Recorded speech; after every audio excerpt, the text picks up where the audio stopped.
जीवन को सफल और सार्थक बनाने वाले पुरुषार्थों की चर्चा आप सबके मध्य विगत दिनों से चल रही है।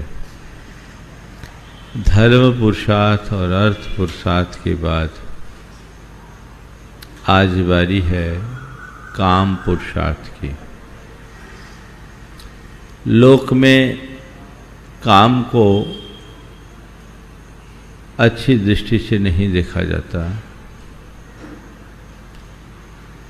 काम की वृत्ति को एक पाप वृत्ति के रूप में जाना जाता है, लेकिन भारतीय संस्कृति का एक विशिष्ट आदर्श है कि वहाँ काम को काम पुरुषार्थ की संज्ञा दी गई। काम और काम पुरुषार्थ, इन दोनों में बुनियादी अंतर है। काम पाप है और काम पुरुषार्थ परंपरा से मुक्ति का आधार। गृहस्थ को कामी नहीं, काम पुरुषार्थी बनना चाहिए। काम और काम पुरुषार्थ में क्या अंतर है? बिना किसी नियंत्रण और मर्यादा के अपनी वासना की पूर्ति करना काम है, और नैतिकता और मर्यादाओं की सीमा में रहते हुए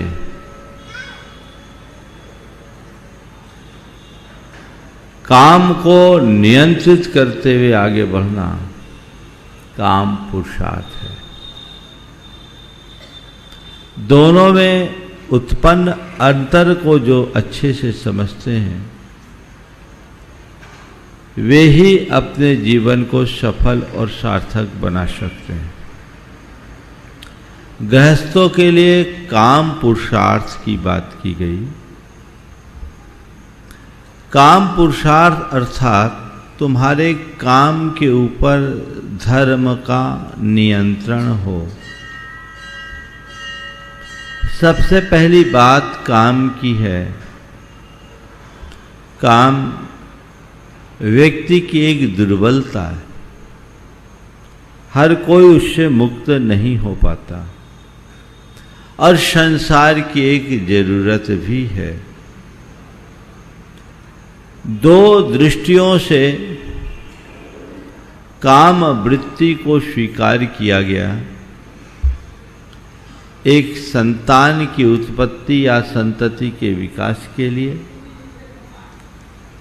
और दूसरा अपने मन की दुर्बलता को नियंत्रित करने के लिए।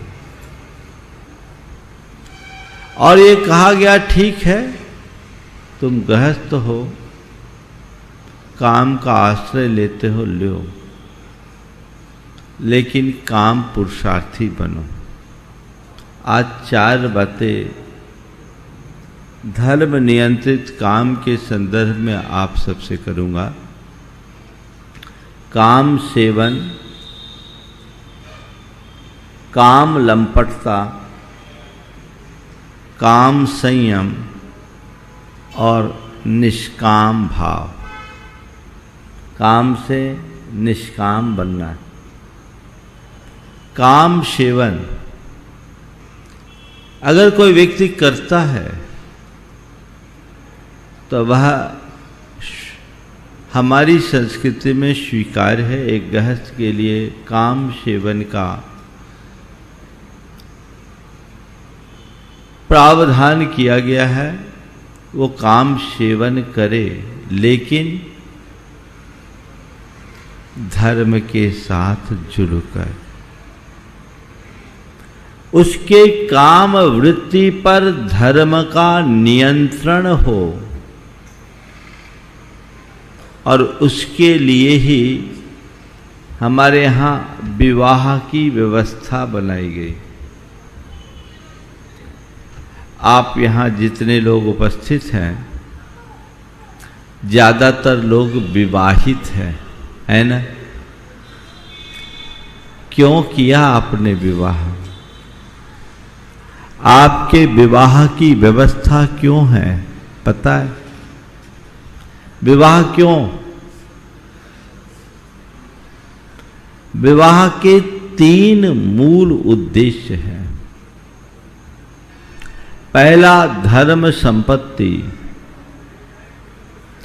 दूसरा प्रजा उत्पत्ति और तीसरा रति। विवाह का उद्देश्य धर्म की प्राप्ति, पहला उद्देश्य। आप सुनकर आश्चर्य करेंगे, प्राय कहा जाता है जिसकी शादी हो गई उसकी बर्बादी हो गई, वो धर्म कर्म से गया। लेकिन यहां पहला उद्देश्य बताया जा रहा है धर्म संपत्ति,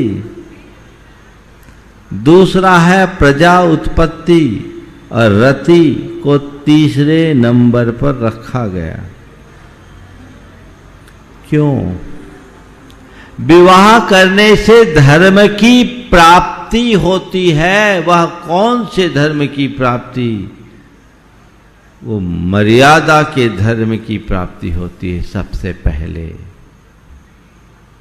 हमारे यहाँ विवाह को धर्म विवाह कहा जाता है। अविवाहिता स्त्री को धर्म पत्नी क्यों कर?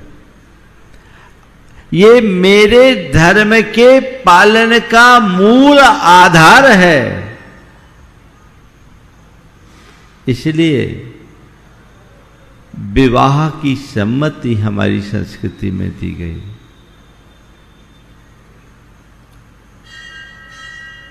जैसे कहीं पर बांध बनाया जाता है, उसका सर्वे किया जाता है। सर्वे के अनुसार बांध की मजबूत दीवारें बनाई जाती है और उसमें कोई द्वार भी रखा जाता है। द्वार को तभी खोला जाता है और उतना ही खोला जाता है जितना आवश्यक है। जब पानी का वेग बढ़ता है तो द्वार खोला जाता है, बाकी समय द्वार बंद रहता है। ठीक इसी तरह विवाह भी एक प्रकार का सामाजिक बांध है, जिसके चारों ओर ब्रह्मचर्य की दीवारें हैं। केवल एक द्वार खुला है, पति और पत्नी के बीच का। इसके अतिरिक्त अन्य किसी की तरफ दृष्टि जाना भी अधर्म है। तो धर्म को धारते हुए अगर तुम काम का सेवन करते हो, कर सकते हो। वो धर्म तुम्हारी नैतिकता का है, वह धर्म तुम्हारी मर्यादा का है। विवाह पूर्व और विवाहेतर संबंधों को त्यागते हुए, यौन सदाचार का पालन करते हुए यदि कोई व्यक्ति पवित्रता परक जीवन जीता है तो उसका काम सेवन स्वीकार्य है और वह काम सेवन काम पुरुषार्थ की संज्ञा प्राप्त करता है। यही व्यवस्था हमारी संस्कृति में। हमारे यहां कहा गया या तो तुम गृहस्थ बनो या साधु, बीच की कोई व्यवस्था नहीं। साधु बनो तो पूर्ण काम संयम का जीवन जियो, और गृहस्थ हो तो काम का सेवन करते हो तो धर्म के नियंत्रण से करो। उन्मुक्त यौनाचार की कोई व्यवस्था नहीं है।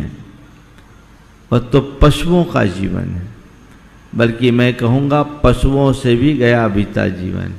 क्योंकि पशु और बंधन में नहीं तो कोई बात नहीं, कम से कम प्रकृति के बंधन में तो रहते हैं। आज जिस तरह की प्रवृत्तियां बढ़ रही है वहाँ तो कोई मर्यादाएं ही नहीं है। वह एक प्रकार से अमानवीय प्रवृत्तियां होने लगी है। इस पर नियंत्रण होना चाहिए। तो पहली बात है काम सेवन। गृहस्थ काम सेवन करता है, वह काम सेवन से मुक्त नहीं होता, क्योंकि प्रजा की उत्पत्ति के लिए भी इसकी जरूरत है और अपने मन की दुर्बलता को दूर करने के लिए भी इसकी आवश्यकता है। सो ठीक है, आलम्बन लीजिए, लेकिन धर्म के साथ, अधर्म के साथ नहीं। यदि तुम्हारी दृष्टि में पवित्रता है, तुम्हारे जीवन में, तुम्हारी वृत्तियों में नियंत्रण है, तो तुम काम सेवी नहीं, काम पुरुषार्थी हो। धर्म के साथ है। और यदि वो नियंत्रण खो गया, अधर्म में आ गए, तो वह तुम्हें काम लंपट बनाएगा। क्या बनाएगा? काम लंपट। काम सेवन और काम लंपटता के बीच के भेद को ठीक तरीके से समझकर चलना चाहिए। कामाश्रय लिया जाए, लेकिन लंपटता कतई उचित नहीं है। आजकल इस तरह की वृत्तियां बहुत तेजी से बढ़ रही है, क्योंकि चारों तरफ काम लंपटता की सामग्री आपको सुलभ हो रही है और उसके कारण व्यक्ति के अंदर हैवानियत हावी हो रही है। उसका ही एक कुपरिणाम है कि आए दिन हम 2.5 साल की बच्ची के साथ भी सामूहिक बलात्कार का प्रसंग सुन लेते हैं। कोई भी स्त्री, कोई भी बच्ची आज सुरक्षित नहीं है। ये किस वजह से? काम लंपटता के कारण। उन्मुक्त यौनाचार को दिया जाने वाला प्रश्रय भी इसके पीछे एक बड़ा कारण है। इस पर नियंत्रण होना चाहिए, इस पर रोक लगनी चाहिए, और ये तभी संभव हो गया जब हम व्यक्ति की दृष्टि में परिवर्तन लाएं। हमारे देश में हमें बचपन से एक संस्कार दिया गया दृष्टि की पवित्रता रखने का, और ये कहा गया आत्मवत् सर्वभूतेषु परद्रव्येषु लोष्टवत् मातृवत् परदाराशु यह पश्यति स पंडित। संसार के प्रत्येक प्राणी को अपने समान देखो, पराये धन को मिट्टी के ढेले के समान देखो, और पराई नारी को अपनी मां के समान देखो। ये देखने की दृष्टि हमारी संस्कृति में रही, और इसी दृष्टि के कारण, इस दृष्टि की पवित्रता के कारण हमारी मर्यादाएं सुरक्षित रही। पर आज ये दृष्टि समाप्त होते जा रही है, और उसकी वजह से व्यक्ति की कामुक वृत्ति दिनों दिन बढ़ रही है। अब बढ़ नहीं रही है, अपितु विकृत चेष्टाएं होने लगी है। इस तरह की घटनाओं के आम होने के बाद भी कईयों को बड़ी कठोर सजा मिल जाती, इसके बाद भी घटनाओं की पुनरावृत्ति नहीं रुकती। इसकी वजह क्या है, हमें यह समझना होगा। इसकी सबसे पहली वजह तो है संस्कारों की कमी। आज के वातावरण में ऐसा कुछ हो गया कि इस तरह के कोई संस्कार ही नहीं। जिसमें हमें मर्यादाओं का, नैतिकताओं का पाठ पढ़ाया जाए और हमारी दृष्टि में आध्यात्मिकता का पुट उत्पन्न करा जाए। वो सब चीजें आज गायब हो गई। पहले विद्यार्थी जीवन में ये सब चीजें पढ़ाई जाती थी, समझाई जाती थी। अब तो पूरे लोगों की दुनिया में इस बात पर बहस चलने लगी है कि हम सेक्स एजुकेशन भी शुरू कर दें। हालांकि ये अच्छी बात है कि अभी वो रुकी भी है, लेकिन जब इस तरह की वकालत और इतना विपरीत वातावरण होगा तो लोग संभलेंगे कहां? लोगों के अंदर एक आध्यात्मिक दृष्टि जगानी चाहिए और लोगों को ये विश्वास जगाना चाहिए कि जैसे व्यक्ति को अपने खाने पीने के संदर्भ में ये विवेक रखना जरूरी है कि हम क्या खाएं और क्या न खाएं, उसी तरह व्यक्ति को अपनी कामना की पूर्ति में भी विवेक रखना जरूरी है कि मेरा संबंध किस तक सीमित होना चाहिए। जिसके अंतर मन में ऐसा विवेक होता है उसके जीवन में कभी काम लंपटता नहीं आती। काम लंपटता का मतलब है उन्मुक्त यौनाचार, यौन सदाचार का अभाव। वो कतई स्वीकार नहीं है। ऐसा व्यक्ति धर्मी कहलाने का अधिकारी नहीं है। हमने ऐसे अनेक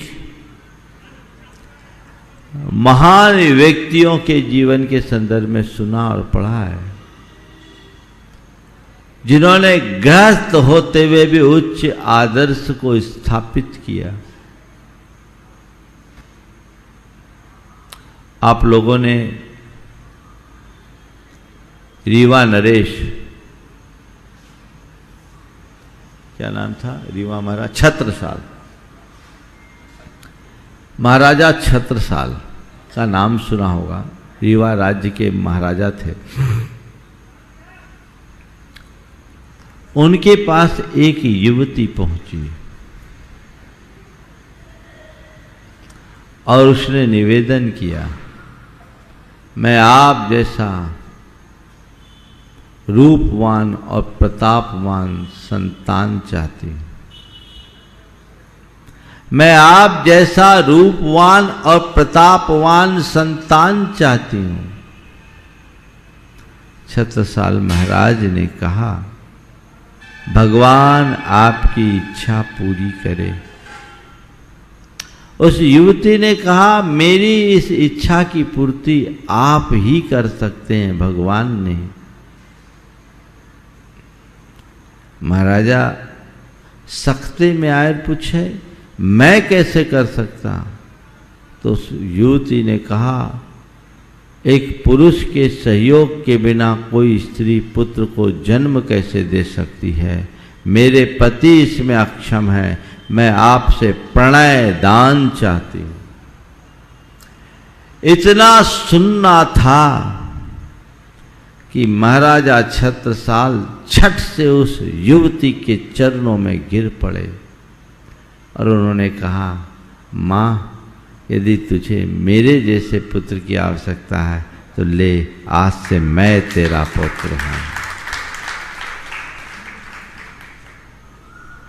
ये आदर्श है काम संयम का। वो कोई साधु नहीं थे, वो कोई ब्रह्मचारी नहीं थे, वो काम सेवी थे, लेकिन धर्म से जुड़े हुए थे। उन्हें अपने धर्म का, अपनी मर्यादा का, अपनी सीमाओं का बोध था। और आज बड़ा गड़बड़ है। सारे संबंधों की पवित्रता अब संदिग्ध होने लगी है। जिस तरह की तस्वीर आज उभर रही है और सोशल मीडिया के इस बढ़ते हुए चलन ने सब कुछ नष्ट भ्रष्ट कर दिया है। मैं आपसे क्या बताऊं, बहुत पीड़ा के साथ आप सबसे कहता हूं कि अब सगे भाई बहनों के रिश्ते भी, संबंधों की पवित्रता भी संदिग्ध हो गए हैं। मेरे पास 2-3 प्रकरण आए जहां सगे भाई बंधों के साथ भी गलत संबंध बन गए, उनने प्रायश्चित लिया। क्योंकि आज आध्यात्मिकता का अभाव है। लोग एक दूसरे से निकट जुड़ जाते हैं, हवस उत्पन्न हो जाती है और अपने आप पर नियंत्रण नहीं रख पाने के कारण इस तरह का कृत्य कर लेते हैं। एक भाई बहन के बीच में रिलेशन हुआ, उन्होंने आकर के जब मुझे बताया, जब प्रवचन से प्रेरित होकर उनके मन में आया, दोनों एक साथ आए और बताए, मेरी रूह कांप गई सुनकर। और जब मैंने पूछा ऐसा कर क्यों लिया, बोले ये हमें सबसे सुरक्षित दिखा। अब बताओ क्या बोलेंगे, किसी को संशय नहीं। भाई बहन है, साथ में एक कमरे में, बंद कमरे में रहे, कोई चिंता नहीं, भाई बहन ही तो है। मैं आप सबसे सलाह दूंगा, और 10 साल से ऊपर के भाई बहन हो तो उन्हें कभी साथ मत रखना, नहीं तो क्या पता कब सत्यानाश हो जाए। ऐसे एक दो नहीं, अनेक प्रसंग है। ये काम लंपटता का उदाहरण है और इसके पीछे की वजह संस्कारों का अभाव। आज जितने युवक युवती बाहर पढ़ते हैं, बाहर क्या आपके यहां भी रहते हैं, आप ये सुनिश्चित रूप से नहीं कह सकते कि इनके जीवन की पवित्रता कायम है। मैंने अनेक बार, हमारा एक कार्यक्रम होता एक्ट प्रोग्राम, जिसमें मैं 3 दिन की अंतर यात्रा कराता हूं युवाओं के लिए, युवक युवतियों के लिए। भावना योग का भी उसमें अभ्यास होता है। उस अंतर यात्रा में लोगों का हृदय परिवर्तित होता है और एक दिन रहता है कन्फेशन का। आपको सुन करके आश्चर्य होगा, उस कन्फेशन में आने वाले युवकों और युवतियों में 80% युवक और युवती किसी न किसी रूप में शराब का सेवन किए मिलते हैं और लगभग 60% रिलेशनशिप में इन्वॉल्व दिखते हैं, जो अपनी रोती आंखों से अपनी पीड़ा प्रकट करते हैं और प्रायश्चित मांगते हैं। ये एक तस्वीर है। ये तो केवल उन लोगों का है जिनका हृदय परिवर्तन हुआ, बाकी का तो भगवान मालिक है। ये तो युवक युवतियों की बात है। विवाहित दंपतियों की भी कहानी खराब हो गई है। ये बढ़ती हुई हवस का सबसे विकृत परिणाम है और यूं कहूं ये समाज का सबसे घिनौना चेहरा है। कहां जा रहे हैं लोग? आधुनिकता के नाम पर सब कुछ खोया जाने लगा है। ये काम लंपटता है, तो उसके लिए संस्कार होना चाहिए और आध्यात्मिक ज्ञान मिलना चाहिए। जीवन की मर्यादाओं का पाठ पढ़ाना चाहिए। यौन सदाचार के महत्व को दर्शाना चाहिए। आज सा शिक्षा भी इसके पीछे एक बड़ा निमित्त बन रही है। को एजुकेशन आजकल उसके बिना तो कोई रहना नहीं चाहते। आधुनिकता के पैरोकार लोग इसकी बारे में बार बार बोलते भी हैं। कई लोगों ने गर्ल्स के कॉलेज अलग खोले तो वहाँ लड़कियां नहीं जाना चाहती, कहते नहीं हमें तो साथ साथ ही रहना है। पर कहते हैं साथ रहने के बाद संयम रखना बहुत कठिन है। वो मर्यादाएं टूटती है। हालांकि हमारे इस तरह के विचारों को लोग ऑर्थोडॉक्स कह करके कोस भी सकते हैं कि महाराज कौन सी शताब्दी में चले गए, लेकिन यदि अपने जीवन की पवित्रता और मर्यादा को रखना चाहते हो, उसे मूल्य देना चाहते हो, तो एक रास्ता ये है। संसर्ग से सब कुछ होता है, और फिर साथ साथ पढ़ते हैं, बैठते हैं। आजकल तो शुरू से ही साथ पढ़ते हैं। 7वीं 8वीं पास करने के बाद लोग पटरी से उतरने लगे। 12वीं के बाद तो और स्थिति भयानक, और कॉलेज में जाने के बाद की तो कहानी अलग हो जाती है।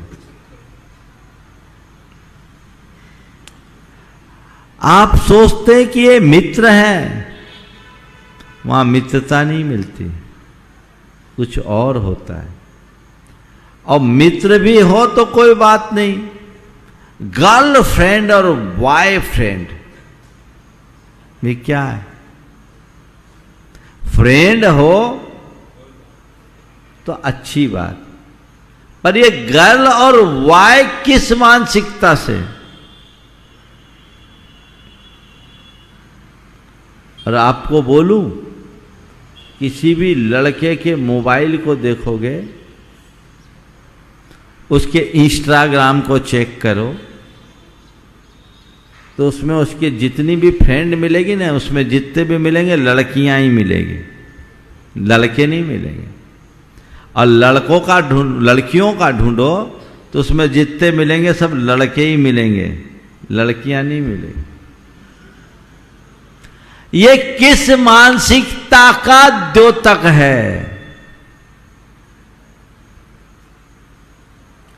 है ना सोचनीय? कहां हम उच्च आदर्शों की बात करें? आज की शिक्षा ऐसी कुशिक्षा बन रही है जो हमारे चरित्र को तार तार कर रही है। पहले जिस विषय में कभी कल्पना नहीं की जा सकती थी, अब वह आम होने लगा है। मुझे तो ऐसा दिखने लगा है कि आने वाले दिनों में लोग इसको कहेंगे क्या ये सब तो आज का कल्चर है, कहीं वो दिन ना आ जाए। ये पाश्चात्य संस्कृति का अंधा अनुकरण, और इन्हीं सब कारणों से अब लोग विवाह से भी दूर भागने लगे। लिव इन का कंसेप्ट बहुत तेजी से बढ़ने लगा है। कानूनी मान्यता मिल जाने के कारण अब तो लोग और ज्यादा झुकाव रखने लगे हैं। अगर यही सब बढ़ता रहा तो हमारा धर्म, हमारी संस्कृति, हमारे समाज की व्यवस्था क्या बनेगी? जो चिंतनीय है। काश जिनके हाथ में कानून है वे लोग भारतीय संस्कृति के आदर्शों को ध्यान में रखे होते तो इन सब पर अपनी सम्मति की मुहर नहीं लगाते। उन्हें ये नहीं पता कि ये मौलिक अधिकार के नाम पर हम जो उन्हें सम्मति दे रहे हैं, इसका दूरगामी अंजाम क्या होगा। इन बातों पर अत्यंत गंभीरता से विचार करने की जरूरत है। ये काम लंपटता की ओर समाज को ले जा रहा है, जो बहुत ही निंदनीय है। इस पर गंभीरता से विचार होना चाहिए। तीसरी बात है काम संयम। काम एक ऊर्जा है, एक शक्ति है। इसका यदि व्यक्ति सही दिशा में नियोजन करे तो अपनी चेतना का उत्कर्ष कर सकता है, और नियोजन न करे तो जीवन यूं ही छिन्न भिन्न होता है। बटलोई में भाप उठती है और सब उड़ जाती है। अब तो बटलोई खत्म हो गई, कुकर में भाप बनती और सब भाप निकल जाती, निकल गई। लेकिन इसी भाप को नियंत्रित करके इंजन चलाया गया ना। जो भाप व्यर्थ होकर उड़ गई, वही भाप इंजन भी चला सकती है। यदि तुम अपने जीवन की ऊर्जा को यूं ही बहाओगे तो सब नष्ट भ्रष्ट हो जाएगा। एक दिन तुम शारीरिक और मानसिक, साथ ही साथ भावनात्मक दृष्टि से कमजोर हो जाओगे। लेकिन यदि तुमने संयम की दिशा को अपना ली तो तुम्हारी ऊर्जा का ऊर्ध्वारोहण प्रारंभ होगा और इस ऊर्जा के ऊर्ध्वारोहण से जीवन का उत्कर्ष होगा, उत्थान होगा। दिशा बदलनी चाहिए, काम पर लगाम होना चाहिए, संयम। क्योंकि काम काम में नहीं है, संयम में है।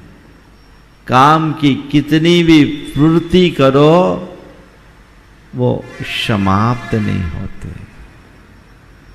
दो तरह के काम है, एक मदन काम और दूसरा इच्छा काम या रति काम और इच्छा काम।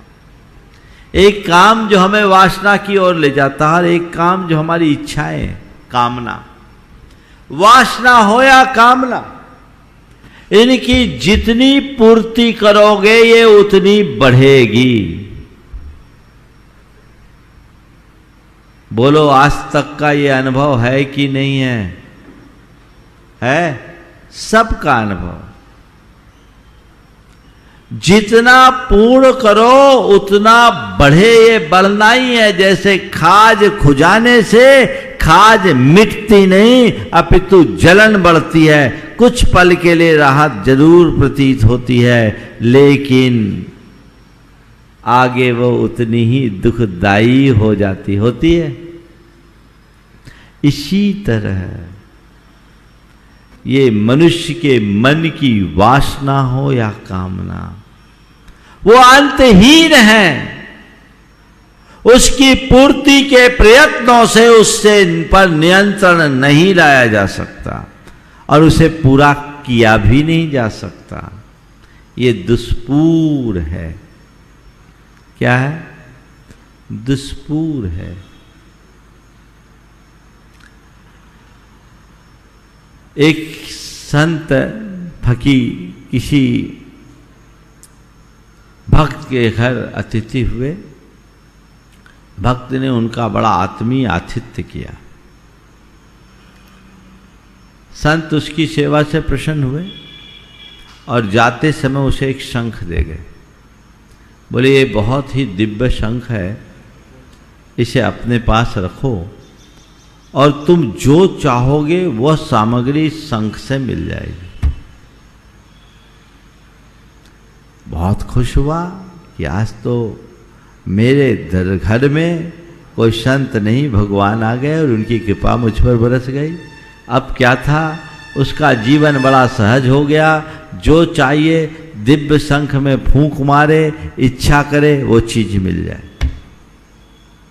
जो चाहे वो मिल जाए।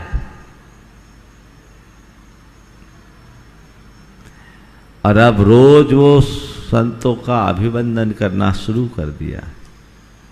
एक दिन एक दूसरे संत आए, उन्होंने उनका आतिथ्य किया और आतिथ्य के बाद उससे पूछा कि भाई ये बताओ, तुम अपना जीवन कैसे बिताते हो? तुम्हारी जीविका का आधार क्या है?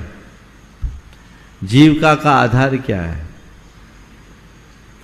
तो उसने कहा, कुछ नहीं, आप सबकी कृपा से मैं प्रसन्न हूँ। आप जैसे एक संत आए थे, उन्होंने मुझे ये दिव्य शंख दिया और कहा जो चाहो मांगो तुरंत मिल जाएगा। उन्होंने कहा, देख तूने मेरी सेवा की, मैं तुझे एक दूसरा शंख देता हूँ। इसमें तू फूकेगा तुझे दुगना मिलेगा। क्या मिलेगा? दुगना। बोले अच्छा। अब लालच जग गया। उसने वो शंख लिया, फूंक मारा, कहा 1 मकान दे दो। शंख ने कहा 2 ले लो। बोला अच्छी बात है। 1 बेटा दे दो। बोले 2 ले लो। बोले अच्छी बात है, ये तो बड़ा गजब का शंख है, दुगना देगा। तो उसने कहा कि एक काम कर बेटे, तूने मुझे मेरी सेवा की, ये शंख तू ले ले और अपना वाला शंख मुझे दे दे। और उसने वो दिव्य शंख दे दिया और उसका शंख ले लिया। अब कोई काम पड़े शंख फूके, बोले ये दे दो। बोले 1 मांगे वो 2 ले लो। जो बोले बोले ये ले लो। जो जो उसने बोला वो शंख बोले जरूर कि ये ले लो, ये ले लो, दूना ले लो, दूना ले लो, दूना ले लो, पर दे कुछ नहीं। अब अपना सिर पकड़कर बैठ गया कि बुरा फंसा। ये ले लो, वो ले लो, ये ले लो, वो ले लो, बोल तो रहा है पर दे कुछ नहीं रहा है।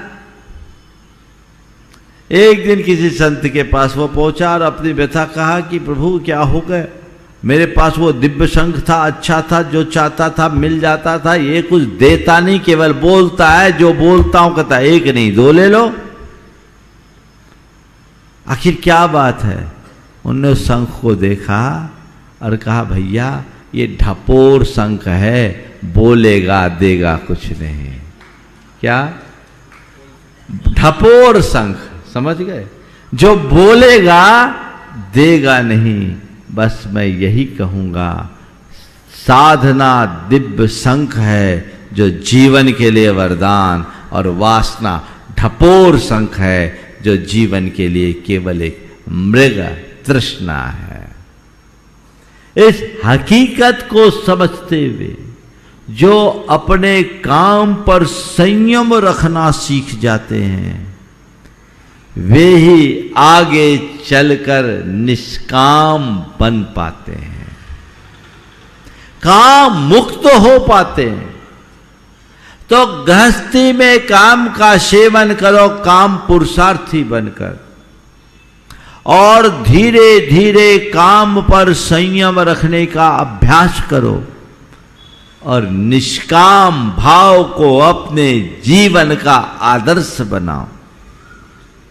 अपने अतीत के अनुभवों को सामने रखते हुए आगे बढ़ो,